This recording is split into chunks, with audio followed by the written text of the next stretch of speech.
How to add and edit text in Squarespace. In order to add a text, you can click onto that particular section and you can see in here this add block. So click on this right here and then you can see now the text. So just click on that and as you can see the text has now been added. So you can just reposition the text right here and then position that wherever you want it added. For example, let's drag it right around here and then just click on this right here option and then write whatever. So for example, let's put in here join us.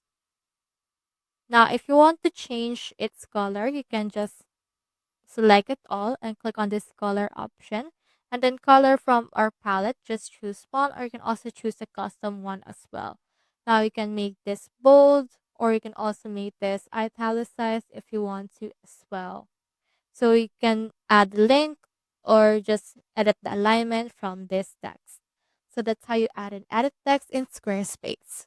Hope we helped.